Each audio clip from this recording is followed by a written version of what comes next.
Hello. Greetings to all of you. Thank you for staying around for the second panel. It's on trilateral cooperation on economic security, technology, and development finance. There are very detailed bios on the website or in the program, so I'm only going to briefly introduce people. First, myself. My name is Marie Antrodogi. I'm a professor here in the Jackson School.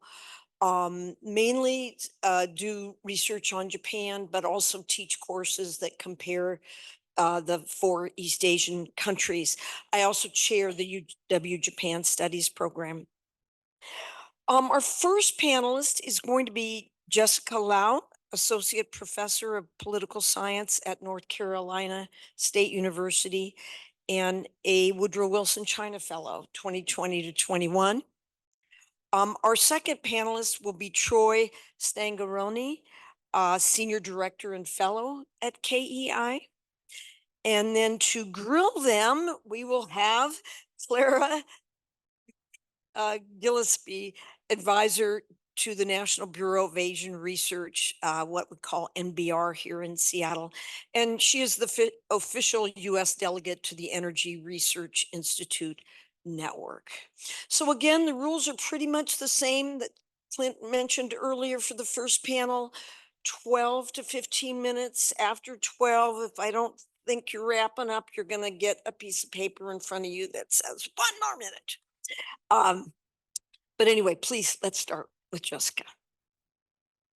Thank you so much, Mary, and thank you for Clint and for KEI organizing this fantastic panel and also including me as part of it. And thank you for our host and for the wonderful venue. Looking forward to a very great discussion. So a very different topic from the first panel, from security now to development and foreign aid. So I think what is really significant about the Camp David Summit is really moving beyond the traditional security and also within the trilateral boundary is the three countries also commit to work together on the development issue. And especially on the development policy and also development finance, that is really coming into the focal point of part of the trilateral commitment. So so there's three questions I want to ask with my paper. The first one is, what does the Camp David Summit aim to achieve in development cooperation? And second is, how, and to what extent can US, Japan, and ROK achieve their goals? And thirdly, what are the opportunities and the challenges facing this cooperation? And I do want to make straight that my answer to these three questions are to compare and evaluate factors within the development policies, institutions, and the modalities of these three countries that might affect an effective cooperation with one another. While I'm aware that the three countries' respective domestic politics, which we heard a lot from the first panel, would be a wild card, really, have a profound impact on such cooperation. This is really not the center of my analysis. So I just want to make that straight. Okay. Before I go into detail, I want to just put forth my three arguments here. First, the Camp David Summit really signified this fact that the Indo-Pacific region has emerged as the shared focal point of the development policies of the United States, Japan, and ROK as a result of their converging strategic interests. But then it's not it. This converging trend is really taking place for the past decade or more. And it's been leading the three countries to create a sprawling number of development initiatives and programs across the various sectors in the region. So for the proceedings of the summit, what we are seeing is really a trilateral partner trying to take a more institutional and systemic approach to align all the existing programs they already rolled out for the past decades. And then the second argument is that the trilateral development cooperation at the macro level policy face challenges due to factors at the micro policy level. And that is the national variations of development policy institution priorities and practices, as well as different market and business interests involved in the development finance. And such national variations make it very difficult for the three countries to do things trilaterally in implementing development cooperation. But finally, I think despite challenges, opportunities do exist for the three countries to seek better coordination and complementarities to advance shared policy interests and resource efficiency. So more specifically, I would talk about like the differences between, ODA, which is the short name of Official Development Assistance, or foreign aid, if you is a more simple way to put it. Uh, the ODA cooperation is easier to achieve for the three countries than a non-ODA kind of financial development, which this is like a very trendy word in the development area called public-private partnership, PPP. What they all try to do is to leverage all those private capital into like large infrastructure projects. But in reality, those national variations make it very difficult for them to work together and do co-financing. However, I think it's very critical for them to find a way to complement each other. So I think first of all, before, like I want to zoom out to talk beyond the three countries to really talking about the development policy and how the development paradigm has shifted, especially at the turn of 21st century, when everybody's talking about an ODA centric kind of development policy that is no longer sufficient. Two things that is very critical is one, the persistent poverty and also the income gap between the developed and the developing countries, or global north and the global south. And second is really the declined ODA budget among all the traditional donors. Everybody already know that ODA is really not enough to really fulfill a lot of the pledge that traditional donors have towards the global south. Not to mention the rising population and all that host of issues and crisis in the environmental. Clara is going to talk more detail about that, and also other areas in the development arena. So, and the second thing that is emerging is this like grandiose project known as United Nations Millennium Development Goals, (MDG), that is rolling out at the time when all this decline ODA budget is happening at the same time. So they need a new game to play. So that's why when you start to see this notion of development beyond aid start to gain currency within the aid establishment. And what exactly is development beyond aid? Basically, this idea of like maybe we should financializing development. That is, we're not just relying on ODA, but to use the other kind of government fund. There is an official name called Other Official Flow. OOF. And other official flow actually include a host of public financing, including the public owned export credits and also insurance, and as well as some of those like state guarantee loans. That is also very critical to ensure private investors are willing to put in their money into projects that are really too risky, especially in developing countries. So this kind of like, aid development beyond aid concept gain even broader, like agreements within the donor communities in the turn of 2010. Why? Well, because the whole world still struggle from recovering from the greatest financial crisis since the Great Depression. And on the other hand, developing countries are struggling with their physical challenges. So at this time, 2016, the donors, including, the trilateral partners, all agree upon the other yet bigger project called 2030 Agenda on Sustainable Development Goals. I believe a lot of people have heard about this, short name as SDG. So SDG is even bigger and more ambitious than NDG.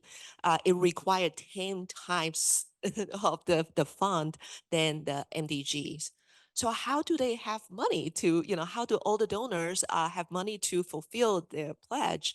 So this is when, people start to think that OOF, like ODA plus OOF, become very important. So you start to see this kind of new notion and the development paradigm shift start to really mobilize a lot of not just foreign aid agencies, but this whole host of government institution or public financial institution called development financial institutions start to play a more central roles in international development, such as export credit agencies and development banks, and also state-owned insurance companies. They start to play a lot of active role. So a lot of have been done and accomplished in filling in all this vast infrastructure gap. However, there are a lot of challenges, such as the persistent capital gap still facing developing countries, and secondly, this is what I'm going to talk about, is this vast variations among the different countries' foreign aid policy approach, as well as how their DFI, the development financial institutions, operate. Make it very difficult, if not possible, to actually coordinate with one another in co-financing a lot of those mega projects. So this is what I'm going to talk about as the backdrop. And in the second section, I'm going to talk about more detail of how United States and Japan and South Korea's DFIs are very different, even though they are all driven towards this kind of development beyond aid kind of ideal. So shift to the trilateral approach to development at Camp David. So why are these three countries, come to agree on development cooperation, and what exactly do they pledge to do? I think two things are very clear. The number one is they find a geopolitical, a strategic, a geographic focus for their development cooperation. And you can see that Indo-Pacific become the real focal point. They see all their development resources should be really focusing on this region. And second is they come to agree on the common development initiative, especially with the focal point of United States recently announced initiative known as a partnership of global infrastructure and investment, PGII, which is a very massive, ambitious development initiative. It was claimed to mobilize $600 billion of infrastructure fund for global South, and definitely United States cannot do it alone. So, and to actualize this, two goals, they also have institutional cooperation in place in Camp David. Number one, they try to line up the three countries. Oh my goodness, 2 minutes passed by. Okay. Left. Okay. Okay. So I think it's one part of the cooperation. They try to make their aid agencies cooperate with each other. USAID, JICA with Japan, and also COICA with Korea. And then the other part is they try to cooperate among their own bilateral DFI. So you see JBEC, Japan's Bank of International Cooperation, and Korea Exim, that is Korea Import Korea Export Import Bank, and then also a United States Development DFI, Development Finance Cooperation. They try to make both the aid agencies and also the DFI cooperate with each other. So in my analysis, what I'm saying is that a lot of those existing projects, a lot of the pledges made in Camp David is actually kind of, it's a way to actually to come together and to coordinate a lot of the existing project they already done, and particularly in the area of Mekong Delta as well as Indo-Pacific states. And sector-wise, they are also focusing on water governance as well as green and energy development. So you are seeing that a lot of the bilateral cooperation already taken place among the three partner of this like trilateral countries. So what they're trying to do is really to, make it more like a triangle cooperation. However, if you look at the existing, cooperation and what they pledge to do, a lot of the cooperation is in a very small scale, particularly focusing on technical assistance and capacity building projects, which is really small, if not a fraction of their own ODA cooperation. And the reason lie beneath that is because of this, very different kind of ODA modalities these three countries operate. So if you look at, I give a lot of data in my piece that is talking about how Japan and to a less extent South Korea is really focusing on economic infrastructure, building like hard infrastructures, whereas United States ODA is specializing on social infrastructure. So you see a huge differences on what they are focusing on and what they are good at. And this kind of variations also exist in their DFI.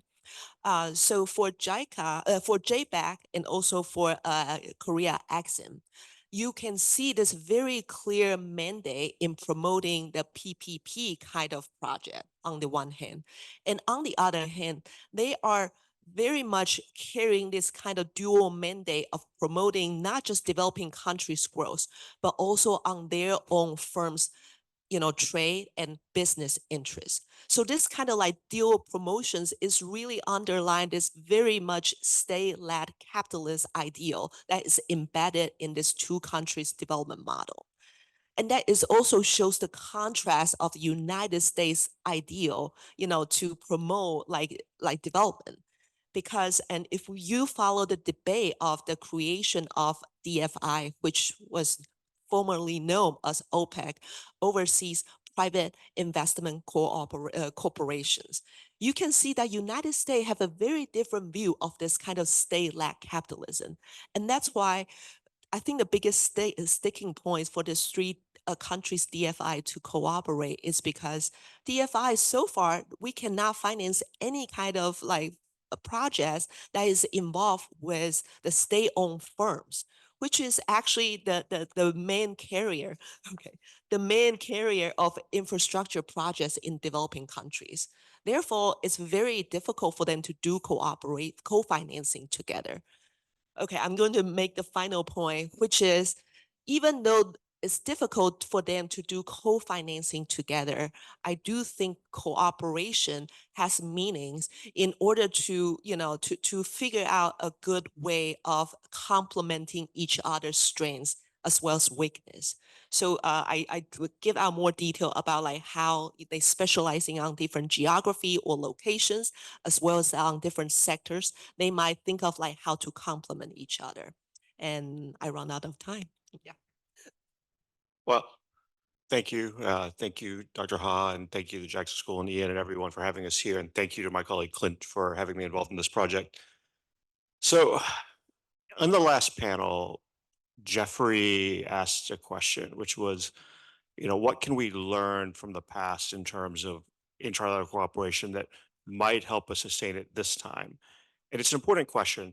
And it's one that there's something that happened, and I want to start with an anecdote from the last 24 or 48 hours or so that I think kind of gets to this point. And that is earlier yesterday, the Financial Times broke a story that, in essence, Russia is now blatantly providing North Korea with refined petroleum.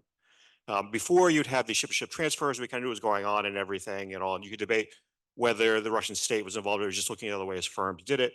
But now North Korean ships are going directly to Russian ports to load fuel there. So there is no pretext anymore. Later yesterday, the United States and South Korea, I assumed that this was already in the works, but announced that we would be having a new, basically, subcommittee on disruption to try and prevent North Korean sanction evasion, specifically in the area of petroleum. And so I hope Clint doesn't mind, but we were kind of talking about this over email this morning and everything. And one of my comments and something that Clint was talking about as well was, okay, why is this not trilateral? Why, if we're going to do this, is this bilateral? Clearly we have a group within the trilateral sector on the security side dealing with basically North Korean provocations. This is something that's clearly of interest, you would think, to all three countries.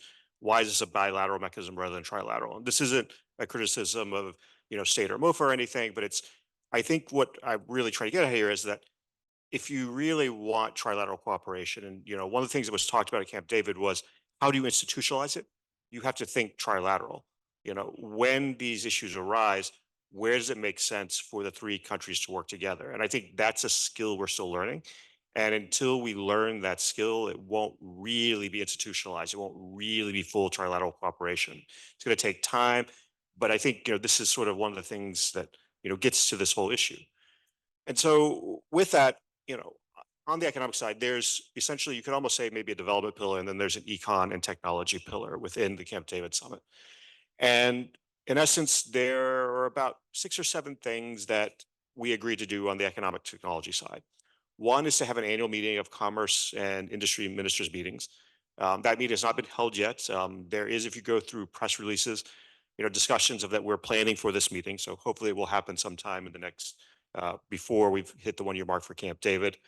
There's also an initiative for women's empowerment to take and work on programs and events designed to build government, civil society, corporate partnerships to help advance women and girls in STEM and other fields.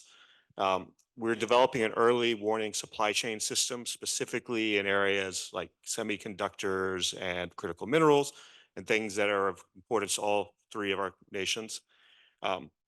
We're deepening trilateral cooperation, actually starting up on the national laboratory level for projects on like artificial intelligence, materials research, climate change, earthquake monitoring, these types of things.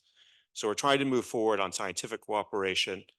We have a disruptive technology protection partnership, which in essence is really South Korea and Japan linking up their law enforcement agencies with the Department of Justice and the Department of Commerce to take and really explore, one, what data can we share on basically emerging technology and high technology theft? And two, how can we share best practices to prevent this from happening? But so it's really a US project that Korea and Japan are joining. And then working together on technology standards in international fora. It's something that bilaterally we do before, to where the United States would go to South Korea or Japan and say, there's new standards being developed for, say, 5G or 6G. What are the type of standards we can agree to? How do we work together? And really, how do you take and sort of do this? But now the idea is we would do this more on a trilateral basis. So in some ways, think of the trilateral partnership on the economic side as a caucus within larger fora, something to where the three countries meet, they talk to each other, they try to come to a common position, and they try to advocate for that common position together. And so this is sort of what we kind of agreed to do at Camp David. A lot of this is sort of basically bringing together things that were bilateral before, or taking it really moving forward on some lower level things. So you could argue that this isn't necessarily the deepest type of cooperation on the economic side that they could have done, but also given where we are in trilateral relations, perhaps this is where we could start. So what have we done? So prior to Camp David, we established a trilateral economic security dialogue. It's already met on multiple occasions. So we're moving forward on just having a dialogue about these issues. We also have, there's a separate trilateral Indo-Pacific dialogue. And there they've already met and had discussions on the women's empowerment side of things, regional economic security, some infrastructure issues and climate change. So we are taking some of these issues and meeting in separate subgroups about them. So there is discussions going on in planning. We've made progress. We've already signed MOUs for the national laboratories cooperation. So we've set up that framework. Now it's a question of really going and doing the research. I mentioned we already have we did finalize the connections with DOJ and Commerce for the Disruptive Technologies Task Force. So that is in place. And then we're planning, as I mentioned, the meeting for the Commerce Secretaries. So what are the obstacles to trilateral cooperation? There were sort of references to the political side in the first panel, and I think we kind of all understand, there are political challenges in all three countries, and things could change. So let's set that aside for the moment, because that could be an hour-long conversation itself. The biggest issue, I think, on the economic side to trilateral cooperation, other than that we need to get into a framework and a mindset for trilateral cooperation is that at the end of the day, much of what we want to do, whether it's taking and ensuring that we have supply chains that work, whether it's taking and dealing with advanced technologies and research and development, a lot of this happens now on the corporate side. And so how do you line up government policy, even if the United States, Korea, and Japan can come to a unified policy on some of these issues, with corporate interest? And so I think this is the real obstacle because, on some of these things, so let's take early supply chains and the warning system. If you are a company and you know that a certain input into your product is going to be in short supply because you know of an upcoming outage at a plant or something, this is an advantage to your competitors if they don't know this. And so sharing this information means putting your competitors on an equal footing with you and putting you potentially at a disadvantage. And so how do you take and work through getting companies to share information that they perhaps don't want to share because it's not in their corporate interest to share? And so I think this is really where the challenge comes down to is getting the government initiatives lined up with the corporate interest. And so what are some of the things we can do and some of these that will touch on some of these things?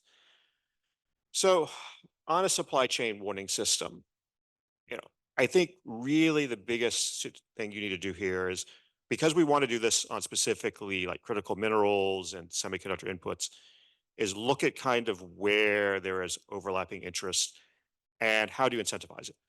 So we know that there are concerns about not just simply natural disaster disruptions, but intentional disruptions by suppliers who control the vast majority of something, taking and cutting that supply off for political or economic reasons. In many cases, this is China, but it doesn't necessarily have to be China. And so if you're going to do this, each of the three countries, the United States, Korea, and Japan, they have national stockpiles of certain key inputs, be they lithium and other things. And so one of the ways I think you take and you incentivize companies to take part in some type of early supply chain warning system is by making access to that system available regardless of what country your company is based in. So if the majority of the lithium national supply stockpiles are in the United States and lithium gets cut off for some reason, then even if you're a factory in Japan, you could still draw off the US stockpile. And so this is one way you could take and try to bring these together and trying to align these incentives by taking and expanding the stockpile, but also taking and expanding the access to the stockpile. And so you try to take and align the two policies there, incentivize the companies to provide the governments with information they need, but provide the companies with something they're going to need in an emergency. So we can also take and look at some of the things that we are doing on a more broad level. We have what's called the Mineral Securities Partnership.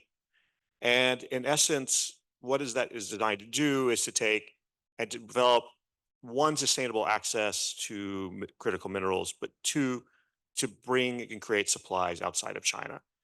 And so if we take and we use that as one sort of, here are the sort of standards we want to meet, and two, encourage firms to use these sustainable standards either through the way the Inflation Reduction Act is written or other legislation in Korea, Japan. We can work together to try and coordinate our standards to incentivize companies to use these new supplies, which are done on a more sustainable level. And you might ask, well, okay, well, why does this matter? It's not just a question even of sometimes China being either the primary miner or refiner of these critical minerals. But if we look at some of the things like cobalt and how children are used in these dangerous mines to mine this mineral that is needed to take and make the batteries, which will maybe help us to take and reduce carbon emissions and do all those other things, we need to find more sustainable ways to do this. And so you try to take and align the incentive structure through things like that. If you look at semiconductors, you have a supply chain that's actually quite interwoven between the three countries. They're not totally the only parts of the supply chain, just the three themselves. But if you look at, and this is sort of the trite now example, but any like Apple product, it primarily includes a lot of products from South Korea, often semiconductors, screens, and other things. But to make those products, South Korea needs certain critical chemicals from Japan. And so when we're thinking about this, we have in the United States the CHIPS Act. And so we can take and use that to incentivize the development in the United States or other countries because CHIPS Act money can be used outside the United States and taken and to develop supplies of these in critical areas, and to develop research and development also on chiplets, which are essentially, if you take and you stack chips together, you can make them more, you can increase the processing capacity. And this is important because, you know, right now we are very advanced in terms of what you can do with extreme ultraviolet light in terms of getting down to 2 or 3 nanometers. But at some point, even that will become challenging. So the way you get around this is by taking and adjusting the packaging. And if you do that, you can take and continue to push the chip boundaries further. And so I think this is one of the key ways we can cooperate. And then also, I think the last thing I'll recommend, and to sort of tie up my thoughts here, is how do you really tie in the private sector with the government agencies? And so when we think about this in the United States, we have advisory committees for the US Trade Representative's Office, for example, that take and provide guidance when we negotiate free trade agreements. You would want to structure it slightly differently, but it could be used as a basis to where you have private sector advisory committees where you have people from all 3 countries who then take and put together advice to the 3 governments on how the private sector and the governments can work together to achieve their multiple objectives. So you can meet hopefully the private sector's interests, but also then take and have ideas on how to align the government policy with those interests. And so I think one way you do this is by developing these types of advisory committees to take and work with all 3 governments. Thank you. Thank you. Clara, now for your commentary. Great. Thank you, Marie. And my thanks as well to Jessica and to Troy for 2 really phenomenal papers and presentations. For my remarks, I wanted to pick up on a couple of threads that came across through both of the papers and look at them in the context of a topic that I'm quite passionate about, which is advancing regional energy security. And energy security being a topic that involves both an economic and an environmental component, as well as a number of geopolitical considerations. And trilateral cooperation being so important in this topic for kind of 2 big reasons. One, the 3 countries that we're talking about are some of the world's largest consumers of energy. And if you look at between now and mid-century, real questions, even in just purely a domestic context, about how we're going to be able to meet those demands for energy while protecting a changing climate. The second reason why it matters so much is each of these 3 countries in their own right have really been regional leaders in terms of advancing collective action, trying to unlock new and faster breakthroughs on critical issues by encouraging a common vision for energy security.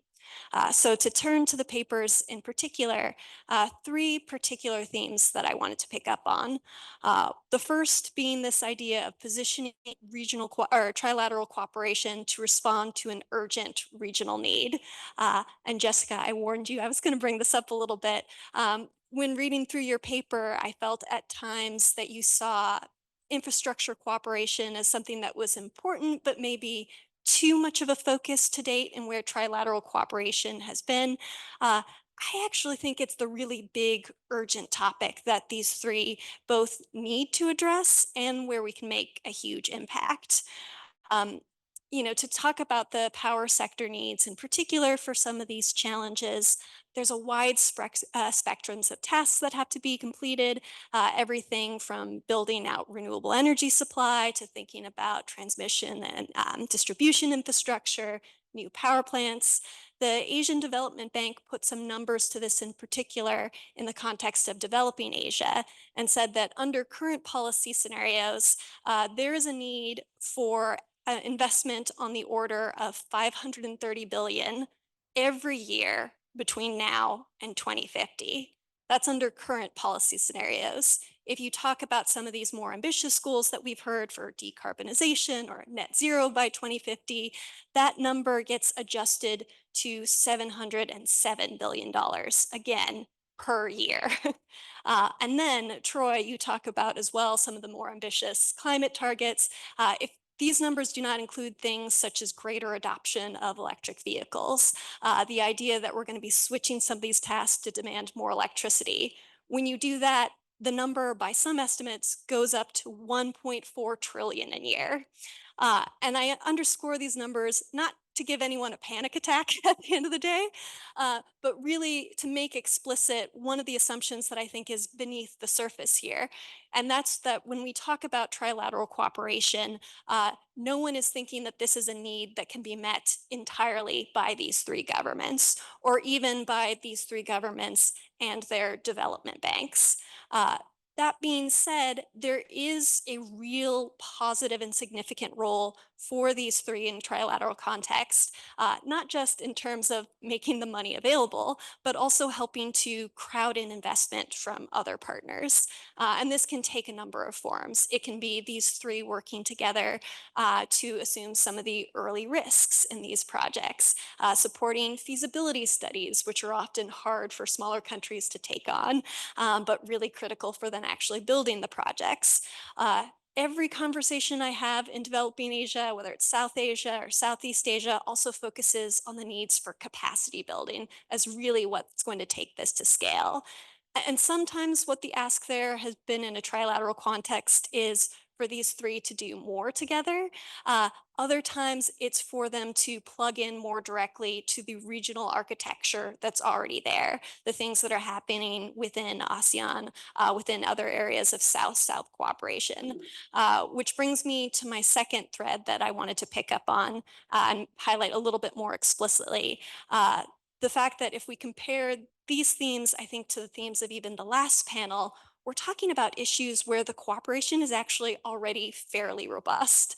I agree with the sense that both of you hit upon of there are some real gaps in that we need to close. But if you look at the outcomes from the Camp David Summit, for example, one of the reasons why you did see this quick and early momentum on new infrastructure trilateral announcements was because it was an area where JBIC and Korea Exim Bank were already cooperating. So this was an opportunity to knit together work streams rather than build new ones. So for me, the question here sometimes is less that panel one question about how do we institutionalize some of these engagements, and more, how do we take it to the next level? And with apologies to the big strategic thinkers here, my answer to that question gets very wonky very fast. I won't go into it in too depth, but the big thing, especially when you talk about energy, a lot of the solutions we've known for quite some time what they look like.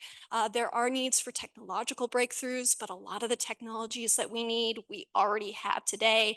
And so it gets more into the weeds, such as things such as fiscal and regulatory form, things that enable this investment to flow. It gets into things such as you hit upon the harmonization of standards to help create larger market sizes for some of these emerging technologies.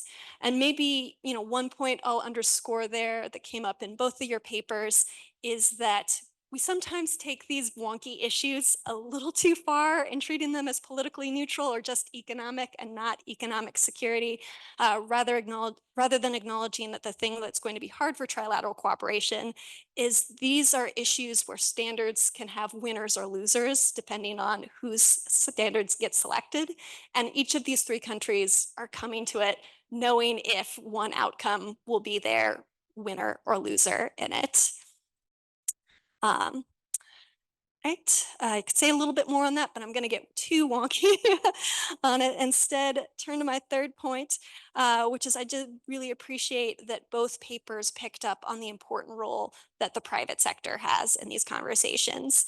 And I'll say maybe not just as the group that's actually on the ground commercializing these technologies, developing these projects, but also being the actual champions of trilateral cooperation sometimes. Again, really at the project level, making some of these relationships work, thinking about areas where we can work together and being that resource to draw upon.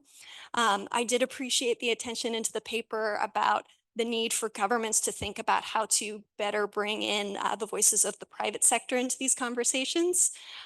One caveat I'll put there, which is not a disagreement, but maybe a addendum of something that's seen, a misunderstanding that can come from that, is that sometimes there can be an emphasis to say, we need a new mechanism. Here's how governments are engaging. Let's pull some additional private sector arrangements and not acknowledge the mechanisms that the private sector is either already engaging in or has developed themselves and they might plug into. So you have the private sector is already very actively involved in, for example, APEC and the East Asia Forum, some of the business institutes that you noted. One last thing on the private sector. I really am interested in seeing where that supply chain cooperation and early warning system goes that you brought up. The questions for me, besides the ones that you hit upon, are once you have this, what do you actually do with that information? There are a lot of questions about how you can say when it's been deliberately interrupted, how you measure that, if the three countries agree with that.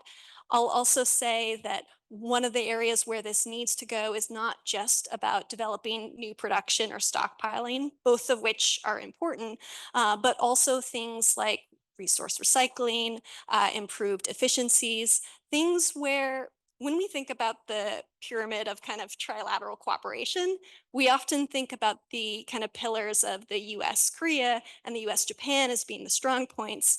These are actually issues where Japan and Korea have really been leaders and sometimes are more closely in alignment than the United States on these. Not a criticism, not even a concern, just something that I think is helpful and useful for us all to keep in mind. Maybe one last quick point, place to end, and Troy, I was happy to hear this in your remarks as well. A word on the role of civil society and other partners is also really critical in these conversations. Often when we bring up trilateral cooperation, civil society or the public get brought into the conversation as the potential spoiler to the cooperation. I think it's important to acknowledge, as you have with the national labs, but also universities, think tanks as well, that they are a resource for advancing this cooperation, and they are what is actually going to make it not just an effective partnership, but a partnership that delivers on some of these goals. And I'll stop there. Thank you. Thank you so much for your comments.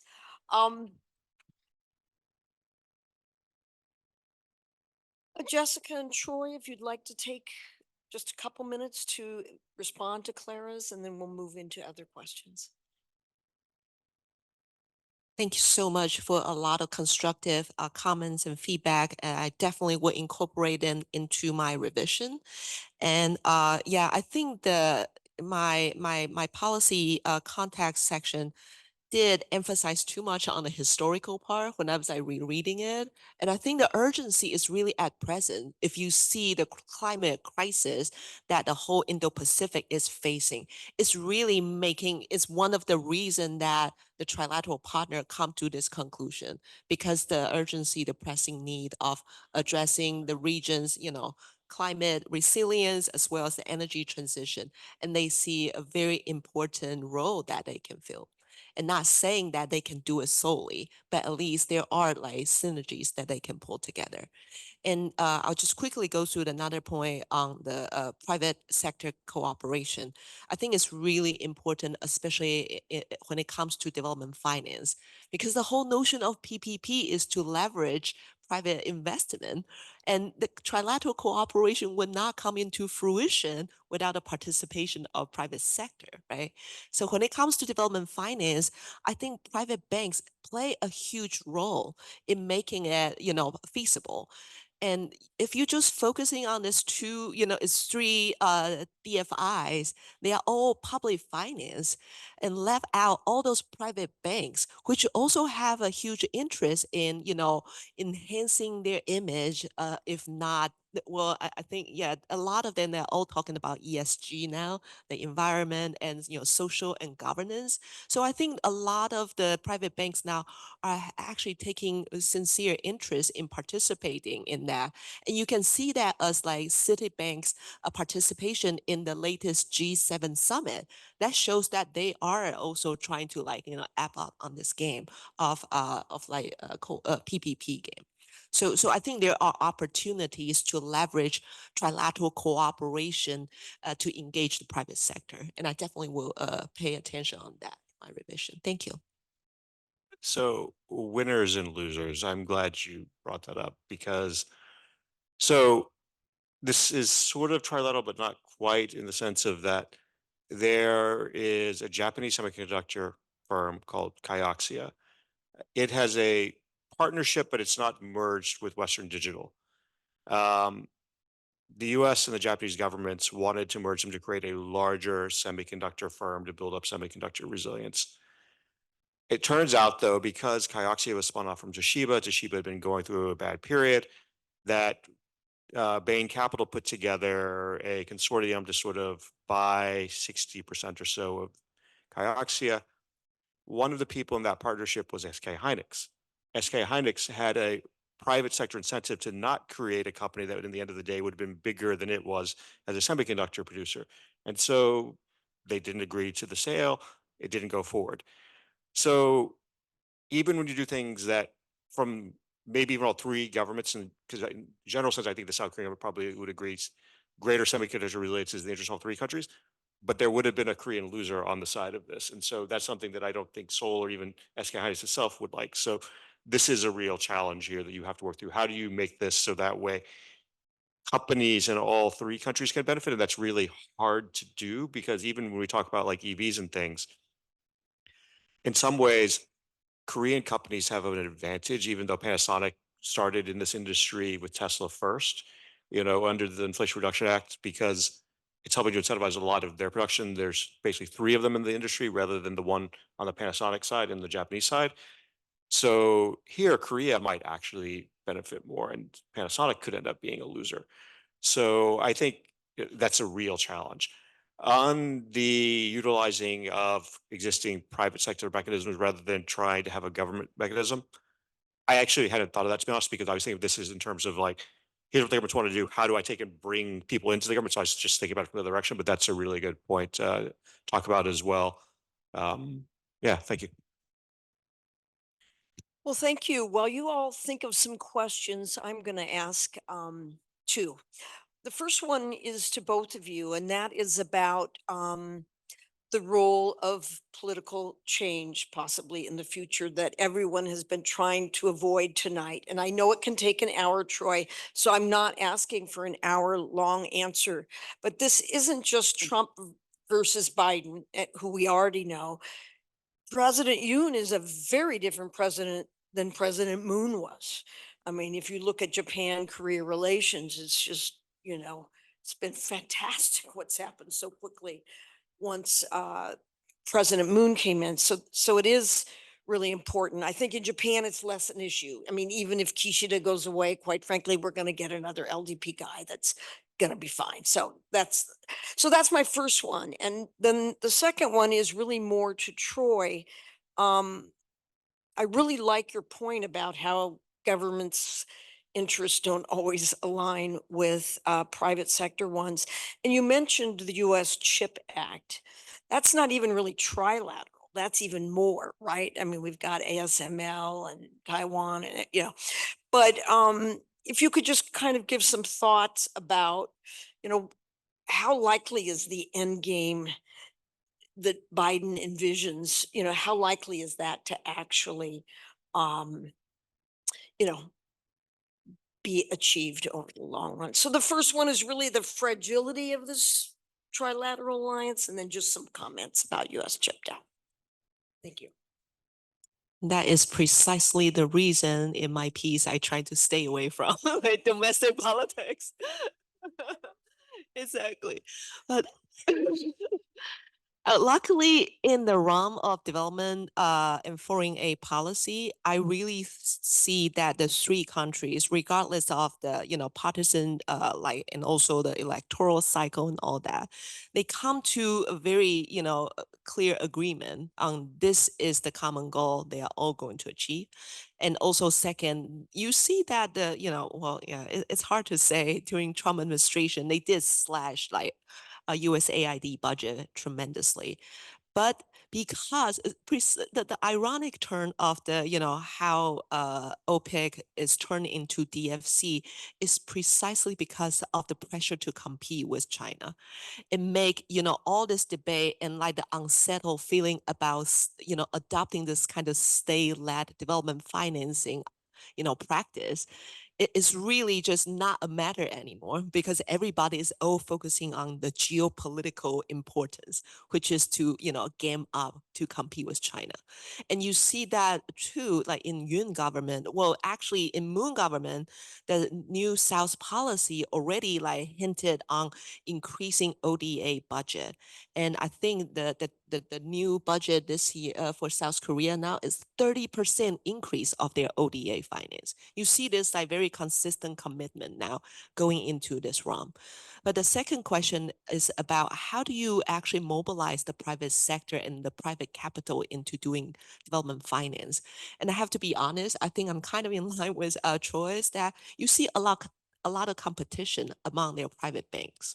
Yeah. And I don't think that kind of like, to align all the private interests together, even from the banking sector, is that easy because they all follow their clients, which is still the different manufacturings of the each countries. They are competing with each other.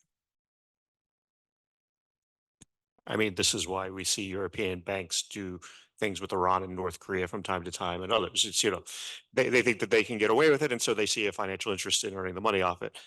On the politics side, I think there's two things that I would say.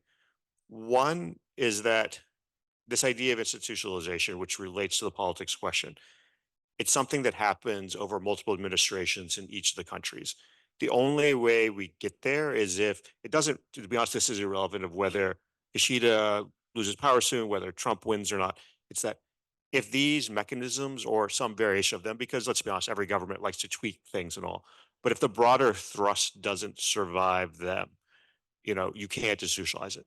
And so on, the Japanese side, you're right, it will likely be somebody else from the LDP. But the question is which faction of the LDP will win. And not all the factions are necessarily favorable of having rapprochement with South Korea and all these things. So it could be delicate there. We have National Assembly elections in South Korea, in the next few days, but barring Yoon deciding for his own domestic political reasons to shift course, this is likely locked in for the next 3 years there. On the US side, clearly if Biden wins, we'll keep doing this. If Trump wins, the question ultimately becomes where do you balance, if you're in the Trump administration, Trump's dislike for US allies with a desire to take and build more robust countermeasures to China. And so a trilateral mechanism could be beneficial from a Trump administration's perspective of that, but it's, I think, an awkward mix for them. And so it's kind of hard to know where they would come down. And then on your second question on the CHIPS Act, and in essence, I think really revitalizing semiconductors in the United States. I think it's going to be a challenge. The funding in the CHIPS Act is half of what SK Hynix's own is going to spend on expansion within South Korea. The South Korean government, while they're not necessarily putting up the type of money the US government is putting up, obviously wants to make sure that a large majority of the industry stays there. The Japanese government is trying to build an entirely new semiconductor firm called Rapidus in Japan. And the one thing you have is you have these overproduction capacity issues. And it's a cycle in the semiconductor industry and everything, but it's unclear because we're building now new factories in the United States, we're building new factories in Europe. You have this Japanese effort to try to get back into the sector. South Korea is trying to build robust. China is building more, and they're going to take and likely undercut a lot of the Western companies on price. So can we long-term rebuild the semiconductor industry here? I think it's going to be a challenge, but it's going to require probably more government funding. It's going to require basically more training because we're going to need the workforce, and we don't really have it right now because those skills were lost as all these industries went to Asia. And it's going to require basically bipartisan cooperation. It's something we saw in the CHIPS Act, but some of that has started to break down. But if you don't keep that, it's going to be hard to keep these companies invested in the United States because at some point, if the political side of it breaks down, they're going to say, well, it's cheaper for me to produce in this other country. They're going to give me more subsidies. Why am I going to keep a plant in the United States when I can just build it in South Korea, Malaysia, China, or somewhere else? Well, thank you so much for your answers. Are there questions out there?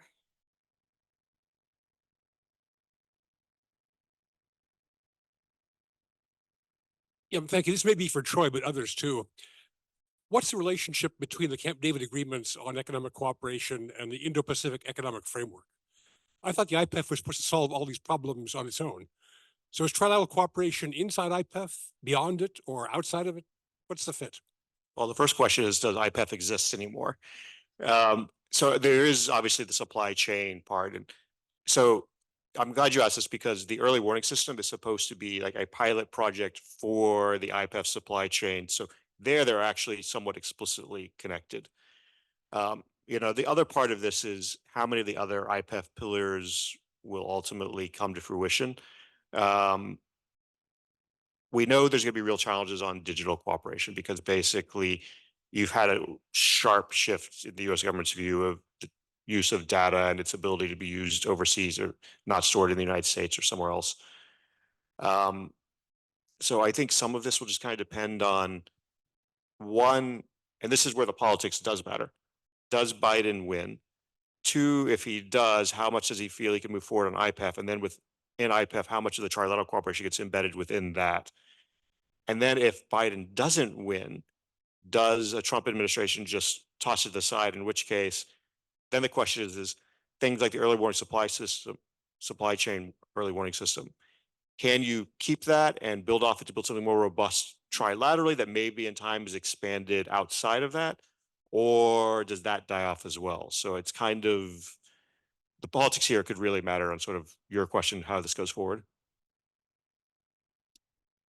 I'm going to quickly ask a question from our online audience, give them some love. So this is coming from one of our graduate students at the Jackson School of Master of Applied International Studies, Alex Rosenthal. Alex asks, for this panel, what areas can better trilateral cooperation in foreign investments for the global South better compete with China's Belt and Road Initiative? I'll go with, yeah.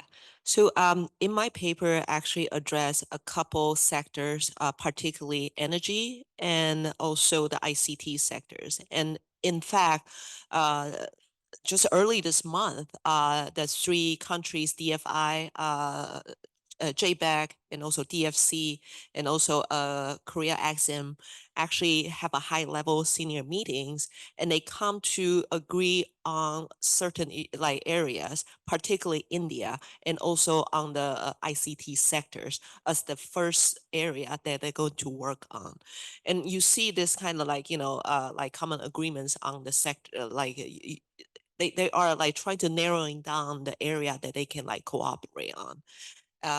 And I think another thing is the energy sector, and a lot of existing programs and development initiatives. There's three countries already roll out, and in fact, Japan and United States have already built on like a lot of those energy, technical assistance or capacity building programs in Southeast Asia as well as in Africa.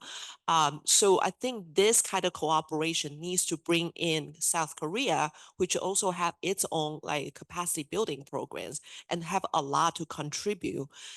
You can definitely see that, this brand of quality infrastructure they are trying to make is trying to expand into that trilateral like dimensions.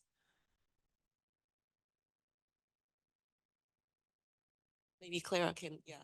No, I was going to say exactly what you said. I mean, energy is such an important area, both because of the scale of the need and because of the strength of these three countries in particular in this space, technical capacity building, other issues. The one area that I grapple with in this question is kind of what do we mean in a trilateral context about competition? We hear this all the time from our partners in Southeast and South Asia. We don't want to have to pick and choose. In some case, they do have very real anxieties about China's BRI to date, debt trap diplomacy type questions. Even still, they want to understand that this is something that amplifies their efforts, the trilateral cooperation, rather than forcing them to come down on one side or the other. Can I add another point on, I think there are differences in terms of, so the trilateral senior level that meeting that I was talking about, they reaffirm their agreement on this called local-led development model, which is what the UN SDG trying to do, right? To try to like give agencies to the host governments and let them decide, let them lead the donor countries' development programs. And I think it's very important for trilateral partner to realize there is no way that we can force them to choose side, because precisely we just don't have enough resources or capacity to fill in the gap that they need, all the donor countries to fill in. So, and not to mention, China has been the largest actor in providing the Indo-Pacific's like energy needs, and particularly because of the cost, the price competitiveness. But I think ICT sector is more sensitive. It's really about standard settings. And I think that there is a reason that we choose India, which in some strategic, like strategically more in line with our positions. So we think that is the easier, option for us to choose to convince the recipient governments that choosing our standards and our, like infrastructure is a way for your national interest in general. This, I want to just maybe take this to the next level. It's like, we build the infrastructure, we take and we try to take, and ultimately one of the goals is to move the supply chains out of China. But what we're finding as you try to move the supply chains out of China is that you're not getting, in this case, say, Indian firms to produce things for Apple. Apple they move some of their production to China and they just bring their Chinese suppliers with them and set them up in India. So what you're really seeing is actually a lot of, and even under the Inflation Reduction Act, there's some Chinese firms that have moved to South Korea to try and take advantage. So yes, the supply chains are moving and they look like they're not Chinese anymore. But if you look at the companies that are actually producing, not the countries, it's still China. So I think this is the sort of the challenge, is how do we take and build this out in a way that creates real alternatives? And you talked about this on the energy side and like what we need. If you look at like EVs in terms of minerals and things, in a lot of cases, you have to by 2030 basically maybe double or more the, not just what's mined or was mined and refined. And this creates real opportunities to create non-Chinese sources and to do it in a way that isn't necessarily detrimental to China, because, you know, if this becomes a competition of how do we take all this away from China, then we're going to get into another type of conflict. But because we need so much, if we're to meet the goals we're going to try to do, you have an opportunity to just simply create new supply chains that are non-Chinese, replace them. But to do that, that means we need, when companies do this, to not just simply bring in their Chinese partners to do it. Yeah, but one of the things that I think is really important, and talking about the importance of the private sector here doesn't quite get to it, and that is, what do you do about the government regulation part? Because obviously, the IPEF, to get back to what you were saying a little bit earlier, without any market access, without any other incentives built into the trade pillar, you're not going to go anywhere with that. The idea, if you actually take Ty's rhetoric for real, of building countries that are like-minded and countries that do want to work together is an excellent one. It's really the only way that you're going to get around the competition issue that you mentioned.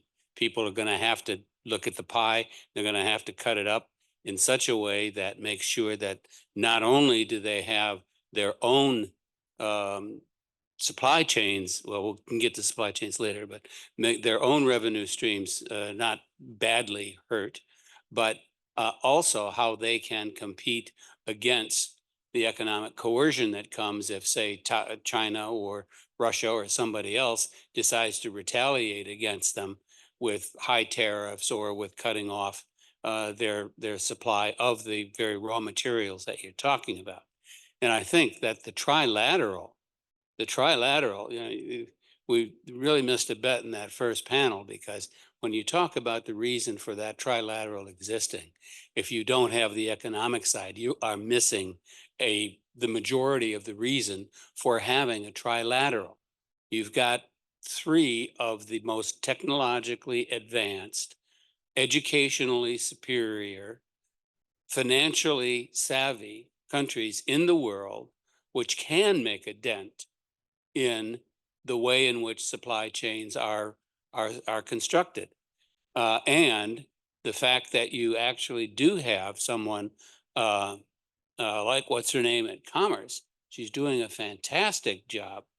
And I think that the fact that there are real targets there for setting up the governing bodies for these, I forget how many, 8 or 9 different subcommittees that are going to have immediate effects on supply chain operations. Furthermore, you are seeing shifts happening, but there are at least 3 components of building resilience. And the first one is having access to raw materials, the raw materials you need. The second is having access to the people who know how to run the machines that are going to make the advanced processes that you're doing. And the third is trying to find ways that you're going to have sources of energy that are not going to cause the planet to go into a heat fit and destroy everything that you've built up anyway. And having those 3 countries as a beginning, the reason that you work with those 3 is because you're not going to get the 50 or 100 or however many people you have it in Doha or wherever the next climate change conference is. But you are going to be able to get people like those 3. And the fact that you'll have to build in incentives is going to be something that is really going to be important. So I think that, and you can't say this is so different from the earlier discussion because this is your security. This is what's going to keep you alive during the next 50 years because that's tricky. And the political situation, I'm sorry, if Trump gets in, just throw it all away. He is, first thing he's going to do, he's going to pardon all those people that have gone to jail for January 6th. And what disruption that's going to cause, I can't even imagine. Then he's talking about removing all of our American troops from Korea. And you can imagine what that is going to do to the way in which Korea looks at the United States as a reliable supplier of anything, let alone raw materials. If we can't supply something like security, we're not going to be looked at as a supplier of raw materials. So there's a lot coming up that is going to be very, very difficult. And quite frankly, anything that we can do to push on making this trilateral agreement work can only be to our benefit. And I think that we all ought to be sitting down and writing all these great papers which say, let's make it work. And one thing you got to say about the defense, the financial institution, have you heard of the Blue Dot program? How long has that been around? They haven't had one project. When I was working with the U.S. ASEAN Business Council, we begged the government. We said, look, we've got infrastructure companies lined up here. They're ready to go and cooperate with the Japanese or the Koreans. But the Japanese and Koreans say, why? We've got the construction technology. We've got that technology. No, let's find something else we can cooperate on where there's, an equal partnership. And you can do that. You can do that. It's hard. It's not easy. But yeah, it's gonna take a lot of time. Sorry. Thank you, Ambassador, for sharing your thoughts. I was hoping those were going to come in. I think he's telling students that you need to be registered to vote, and you actually need to vote, and tell your friends that. I think they're also really studying the resources of all of our countries. Incredible demographic change in election. And so where are we going to get these new semiconductor experts? And then think you're raising the issue of whether we're intentionally or unintentionally trilateralism is moving us towards sort of blocks. And I think that sort of hovers over all of this discussion that is wrapped around sort of US-China relations. So any final thoughts? Additions? I thank you so much for all the comments and questions, feedbacks. Really appreciate it. And I think that's going to help me with my revision of the paper. And I do think that is so true that security and economy, they have become so intertwined and so nexus. And that is really like the theme of the trilateral relationship and cooperation. And really like, pulling one leg out, it would really just collapse this like very delicate cooperation. Yeah, Fudge. So I would just touch briefly on why trilateralism is important. And I mean, I think there's times where you have to go beyond trilateralism, but at the end of the day, on the economic side, this I think is what a lot of the public in the three countries are going to see and feel, and that's what's going to make them supportive of it. So you need to get the economics right. And one of the ways you can do that, and you can start marrying some of these pieces together, where you take the national laboratory cooperation on things like AI and whatnot. Google's DeepMind, just because they wanted to, took and did an AI search to try and see what types of new materials you could create that could potentially be used in batteries. There's, I think, maybe a couple hundred that are potentially usable, but they have to be tested. But so by taking and using AI, maybe on the national level, to try and find new materials and things that could be used there, you then marry that with the development assistance side to where you perhaps take and use infrastructure investment in third countries, use the soft US side that has been talked about as well, and to do like worker training and things there. Then you have access that those companies could have to the new raw material stream they need, which you can then take, and you can also take and improve competitiveness by having these higher end materials. So you can start building this all together in a way that, as long as all three countries' companies have access to it all, that can benefit all of them. They can take and help take and fend off, challenges from China and these industries, and other things, to where it really can kind of all come together.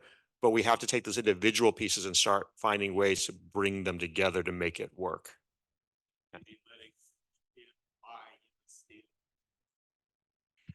Let's talk about that after the election.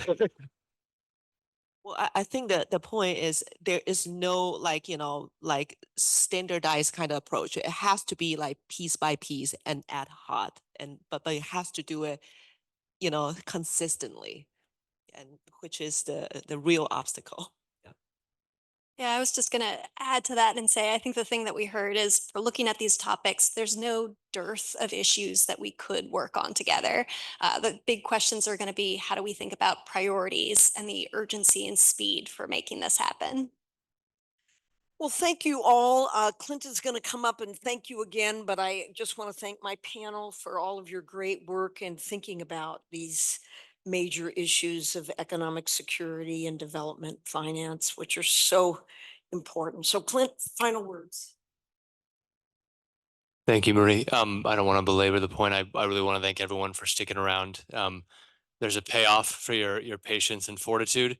One of the wonderful aspects of my job is not only do I get to get outside of the Beltway, but I get to engage with such a wonderful array of experts, some of whom are my own colleagues, but from all over the world. So I get to remain ever the student.